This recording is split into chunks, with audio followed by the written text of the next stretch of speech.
Every major collapse in history, from financial meltdowns to engineering disasters, had someone who tried to warn people. A voice in the wilderness, crying out that something was terribly wrong. But almost always, no one listened. Think about it. The Titanic, Enron, the Challenger space shuttle. In every case, there were insiders, experts who saw the cracks forming long before the structure broke. They saw the iceberg on the radar, the fraudulent numbers in the books, the faulty O-rings in the design. They raised the alarm, and they were ignored. Why do we, as organizations and as societies, consistently fail to listen to the very people who are trying to save us? This isn't a story about singular events. It's a story about a fundamental flaw in how we handle uncomfortable truths. So, who are these people, these so-called whistleblowers? The word itself often carries a negative weight, doesn't it? It sounds like a troublemaker, a rebel, someone who's disloyal. But that's a profound misunderstanding of who they are and what motivates them. A true whistleblower isn't an outsider trying to tear things down. They are almost always dedicated insiders. They're the loyal employees, the seasoned engineers, the committed financial analysts who believe in the mission of their organization. Their loyalty is so deep that they can't stand by and watch it be compromised by negligence, corruption, or self-deception. They aren't trying to be heroes. They are simply trying to do their jobs, to uphold the standard they were hired to maintain. They see a danger that others either can't see or choose not to. And because they care, they speak up. Their first instinct is not to go to the press. It's to go to their superiors, to use the internal channels to fix the problem from within before it gets out of control. They are the immune system of an organization trying to flag a disease before it becomes fatal. The warnings almost never arrive with a bang. They don't look like a dramatic scene from a movie. They are quiet, mundane, and easily dismissed.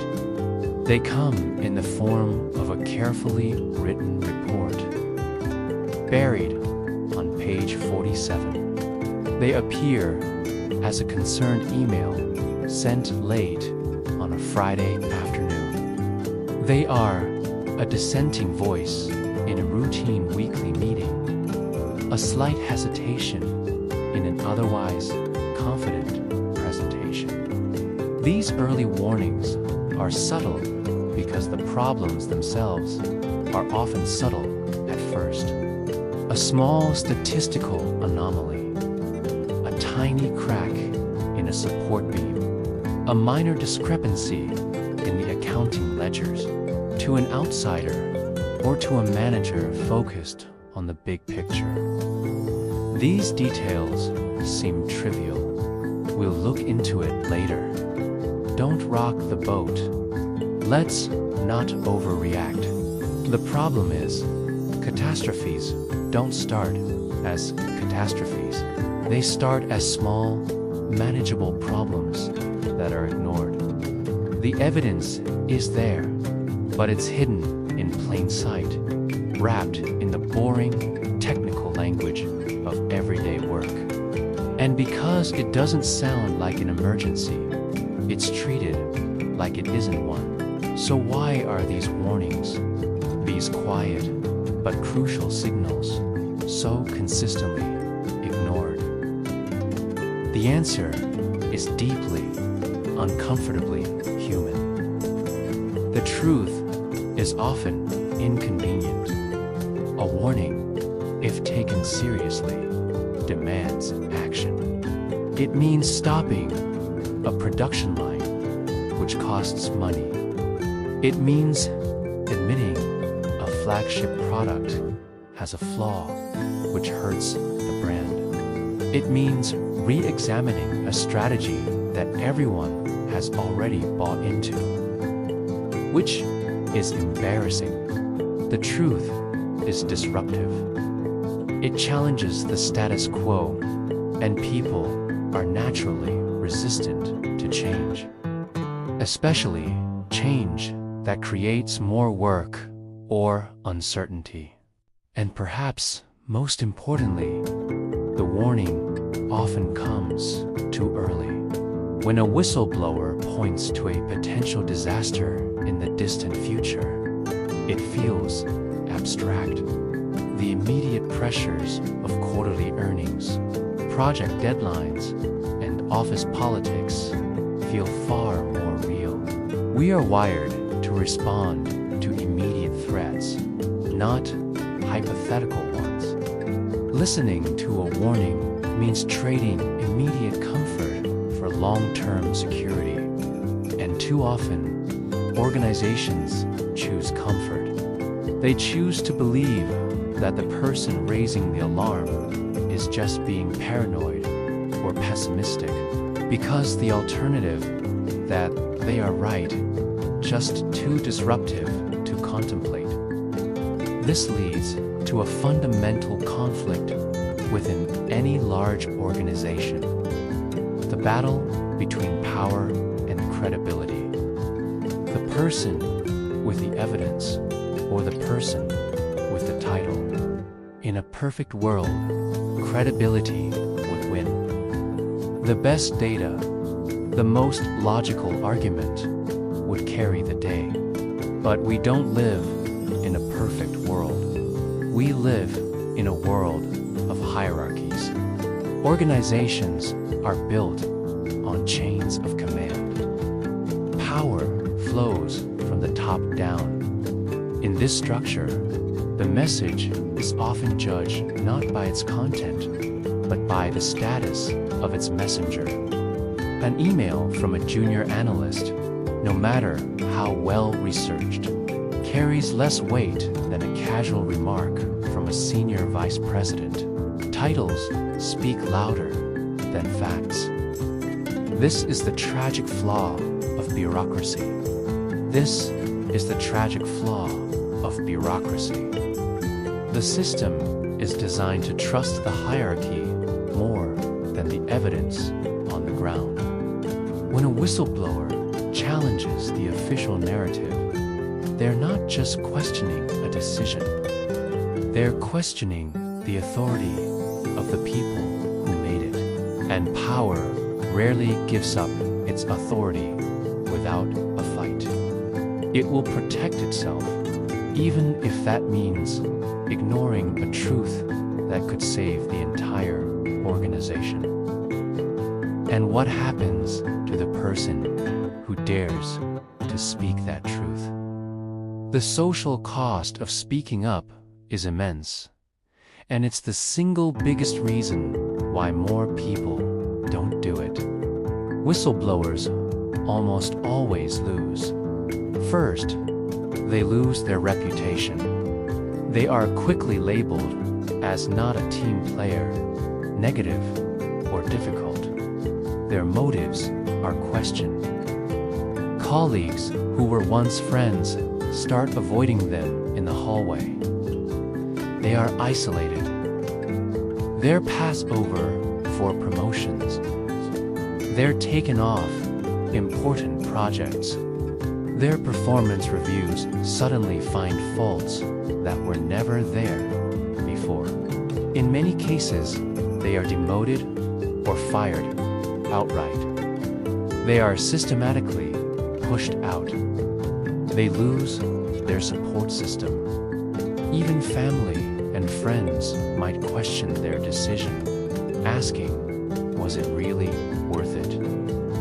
In an organizational culture, silence is rewarded. Going along to get along is the path to advancement. Honesty, when it is inconvenient, is punished. The system sends a clear message to everyone else.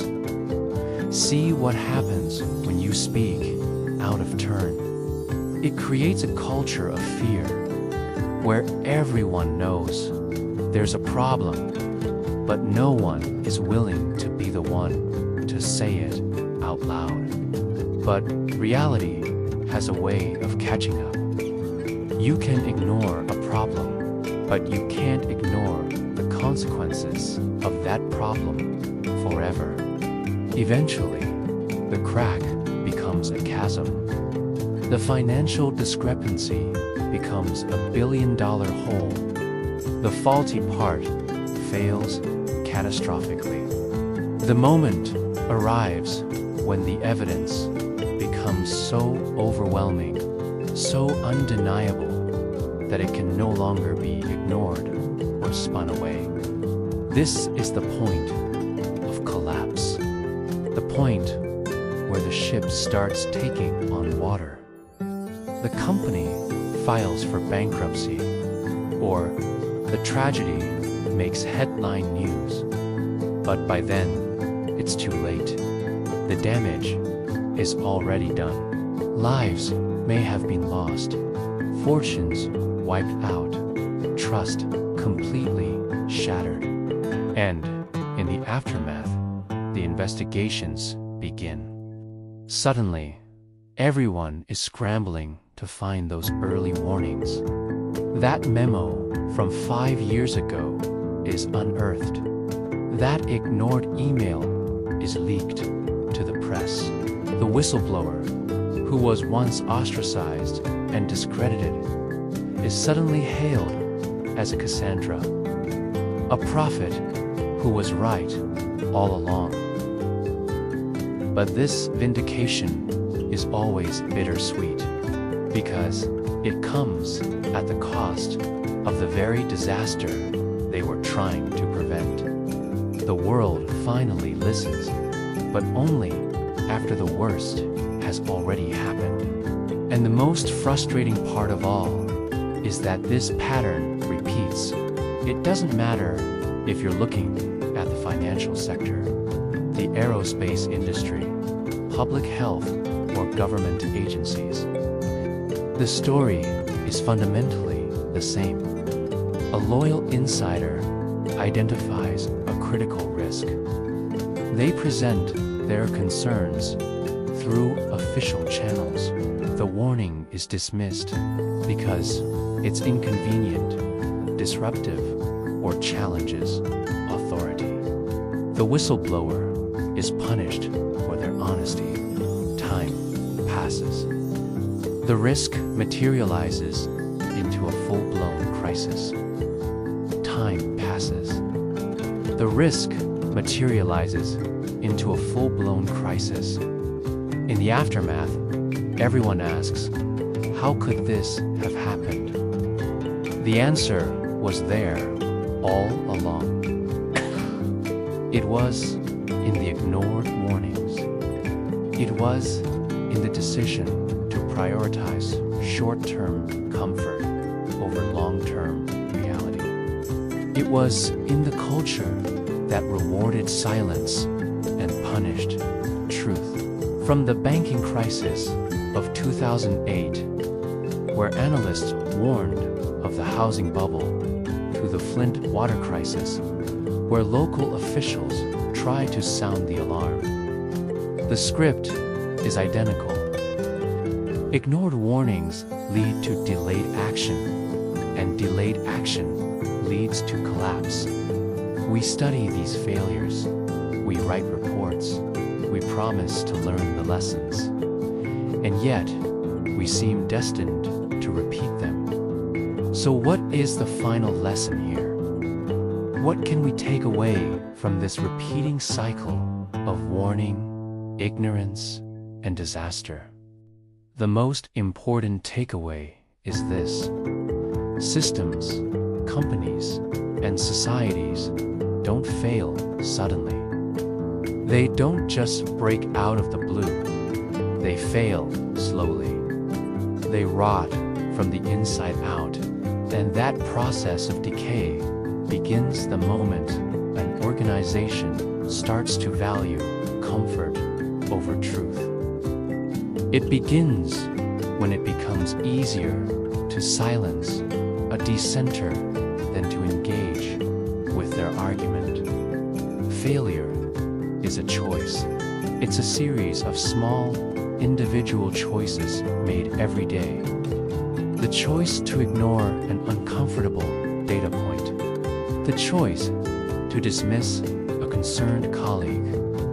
The choice to protect the hierarchy at the expense of reality. The strength of any system is not measured by its ability to avoid problems, but by its ability to listen to them, especially when the news is bad. The real heroes are not always the ones in charge, but the ones with the courage to tell those in charge what they don't want to hear. The ultimate tragedy is that we often only recognize them after it's too late.